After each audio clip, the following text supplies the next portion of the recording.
नमस्कार। गत राज्य विधानसभा निर्वाचन पर ओडिशार राजनैतिक दृश्यपट परिवर्तन हो जाइछि। तीन दलर रणनीति को नहीं जेमिति आलोचना हेउछि सेमिति राजनैतिक आलोचनार एक प्रमुख क्षेत्र हेउछि मुख्यमंत्री मोहन चरण माझी एवं बीजेपी ओडिशा सभापति मनमोहन सामल मध्य समीकरण। समर्थक एवं समालोचक उभयंक अनुजाई एही मन और मोहन सहयोगिता कारण राज्य बीजेपी एवं यार सांगठनिक एवं शासन गठन को सुदृढ़ करने को चेष्टा करुछि। एथिरे उभयंकर रही एक उल्लेखनीय भूमिका। एही मनमोहन और मोहन समीकरण किपरि राज्यर बीजेपी को शक्तिशाली करने सहित ओडिशार राजनैतिक दृश्यपट को बदल देवार प्रयास जारी रखिबा समय ओडिशा बीजेपी को सशक्त करिथिबा केंद्रमंत्री धर्मेंद्र प्रधान को कार्यक्रम भी बेस सूचक करिछि राज्य राजनीति को विशेष करी बीजेपी भितर। आसंतु विस्तृत भाव जानिबा OdiaNews.live ए स्वतंत्र रिपोर्ट ओडिशा रे मनमोहन और धर्मेंद्र उपाख्यान। सत्ता को आसिया पर ठारू ओडिशार बीजेपी नेतृत्व दुई आडू टणा जाउथवा परिलिखित होउछि। गोटिए पटे मुख्यमंत्री मोहन भाई काम करुथला बेले अन्य पटे राज्य बीजेपी सभापति मनमोहन सामल भी बीजेपी रथ को आगे नेउछंती। ए दुहींक समीकरण देखि ओडिशार बीजेपी लगाम उभय धरिछंती बोली कहिले अत्युक्ति हेब नाही। जदि एही गति जारी रहे तेबे एही जोड़ी आगामी दशंधि पाई बीजेपी ओडिशा राजनीति को सजाड़ी दे पारिबे। मुख्यमंत्री भाव में मोहन माझी प्रशासनिक दायित्व परिचालना करुछंती, सेपटे मनमोहन सामल दलर सांगठनिक दिग को परिचालना करुछंती। राजनैतिक विश्लेषक माने कहिछंती जे एही मिश्रण पारंपरिक बीजेपी मॉडल सहित समान, जेउठार शासन एवं संगठन समांतर ट्रैक रे कार्य करुछि। मुख्यमंत्री भाव में मोहन माझी प्राथमिक लक्ष्य प्रशासनिक पुनर्गठन, दुर्नीति विरोधी वार्ता एवं राज्य जंत्रपाति को सुदृढ़ करने। बीजेपी राज्य सभापति मनमोहन सामल एही समय रे बीजेपी उपकूलवर्ती जिला गुड़िक कर्मी संग्रह, बूथ स्तरीय कमिटी और दलर विस्तार करने उपर ध्यान देउछंती। शुभेच्छु मानक मतरे मनमोहन सामल हेउछंती जड़े सांगठनिक जादूकर। से प्रत्येक जिला, प्रत्येक बूथ, प्रत्येक कर्मी को नाम अनुजाई जानुवा एपरी जड़े राजनैतिक व्यक्ति। से हेउचंती इंजिन रूम। दलर आभ्यंतरण सूत्र गुड़िक अनुजाई मनमोहन सामल सांगठनिक श्रृंखला को कड़ाकड़ी कर देइछंती। बीजेपी लगी युव समर्थन एबे आकाश छुआ रहितला बेले पारंपरिक बीजेडी गढ़ गुड़िक एबे खुला विभाजित हेउछि। उपकूल ओडिशा जहाँ एकदा बीजेडी रे एक दुर्ग थिला एबे एक राजनैतिक संघर्षर पृष्ठभूमि रे परिणत होइछि। आ पश्चिम ओडिशा रे बीजेपी नुआ कहानी लेखुछि। आदिवासी क्षेत्र गुड़िक मोहन माझी चुंबकीय प्रभाव विश्वस्तता को पूर्ण आकार देबार लागिछि। मात्र दल भितर सबुजे ठीक ठाक चली नाही तार सार्वजनीन प्रमाण मिलला जबे केंद्रमंत्री धर्मेंद्र प्रधान ओडिशा आसिले। बिहार निर्वाचन दायित्व थिबा धर्मेंद्र को संबर्धना जणेबा पाई विमान बंदर रे अहेतुक भिड़ देखा मिलता।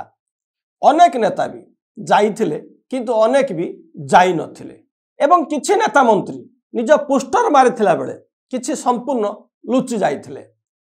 एथिपाई कहूछु कि दिल्ली निर्वाचन बेले बैजयंत पंडा प्रभारी दायित्व थिले।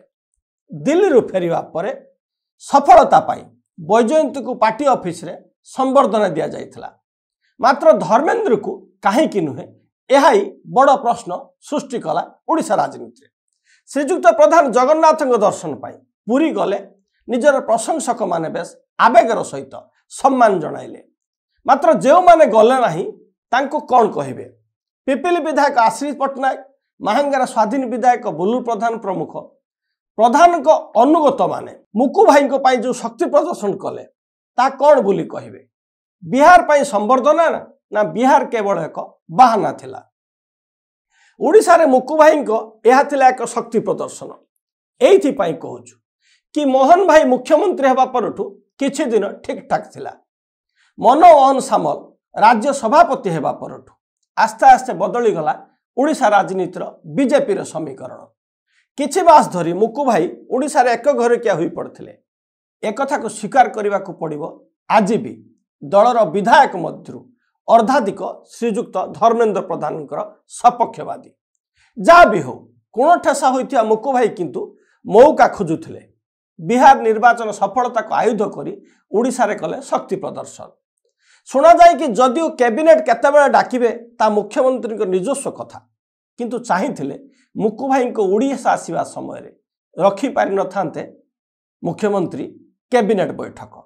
मात्र से जे जानी शुणी एमिति करिसंती मंत्री को अटकाइबार प्रयास कले बोली शुणा जाउछि। अन्य पटरे पूर्व दिन राति रे नेता को एयरपोर्ट न जिबाकू अनौपचारिक घोषणा भी होई सारिथिला।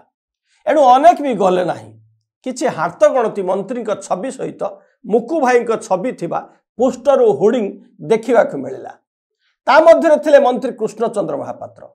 सबुठु आश्चर्यर कथा बीजेपी दलर नेता और मंत्री सफलता पाई आसिले किंतु कौनसी भी गोटे पोस्टर रे मनमोहन सामल नथिले कि कौनसी मंच को गले नाही कि शुभेच्छा पाई सहित भी रहिले नाही। एणु राज्य ऑफिस रे सभाटी करवा तो बहुत दूर कथा। यह कौन बुझी पारु नाहंती ओडिशावासी जे ओडिशावासी ओडिशा रे हेबे बीजेपी रे सब किछि ठीक ठाक नाही। मुकु भाई कटक रे सभा कले। खुद बीजेपी राज्य सभापति मनमोहन सामल को जिला धामनगर रे जाइबे बेस अधिक कार्यक्रम करने सहित निजर शक्ति प्रदर्शन मध्य कले धर्मेंद्र प्रधान जार आधार थिले धर्मेंद्र का एकांत अनुगत मंत्री सूरज सूर्यवंशी। एभली शक्ति प्रदर्शन पर साधारण कर्मी भी आश्चर्य हेले कि बिहार सफलता पाई धर्मेंद्र को राज्य बीजेपी संबर्धना टीए कले नाही जदिও बैजयंतक पाई संभव हो पारथिला। एबे राज्य सभापति और मुख्यमंत्री मध्य शुभेच्छा टिके भी जणाइले नाही औपचारिक भावे। एमिति देखा गले आज दिन में ओडिशार बीजेपी स्थिति पाई दीर्घ दिन धरी धर्मेंद्र प्रधान प्रचेषा भी कम नुहे। मात्र तीन नेता मध्य मनुमालिनी को जदि आगामी दिन में केंद्र समाधान न करे ओडिशा रे बीजेपी देखा सबल सुस्थ हो पारे किंतु दुर्बल हो पड़िबो भितर भितर संगठन। हुए तो क्षमतार थिबा बेले किछि घटी न पारे किंतु क्षमतार जीवा मात्रे आज दिन में बिजु जनता दलर अवस्था परी भोगिबाकू पड़ी पारे। फाट एमिति जे आज जाए कौनसी कॉर्पोरेशन अध्यक्ष भी नियुक्ति संभव हो पारु नाही। जदिও सरकार आसिबाकू 1.5 वर्ष बीती हल्लानी आउ मात्र 3.5 वर्ष बाकी अछि सरकार पाई। प्रधान को शक्ति प्रदर्शन को देखी कहीं भी सामाजिक गणमाध्यम कहलेनी आगामी दिन में ओडिशा शासन रे मुखिया परिवर्तन हो पारे। से जहाँ भी हो बेलहु गोविंद सुमर नचेत नेड़ीगुड़ कहूणी को बहीज एप्रति केंद्र नेतृत्व सजग हुई समाधान न कले केवल दलर नुहे राज्य पाई मध्य मंगल घटिब नाही नचेत विकास रथर गति धिमेई जीव पछई जीव। ओडिशा जो स्वप्न नहीं ओडिशावासी बीजेपी को भोट देइथिले ता दुस्वप्न परिणत हो जाई पारे। आम आलोचना केमिति लागुछि आशा करूछु आमर अन्य आलोचना देखिबा पाई आमको लाइक शेयर और सब्सक्राइब करने को अनुरोध करुछु। नमस्कार। अधिक जानिबा पाई आम चैनल को लाइक शेयर सब्सक्राइब करने को आदौ भूलु नाही। सतेज खबर सठिक खबर आमे देखाइबो खबर पछर खबर।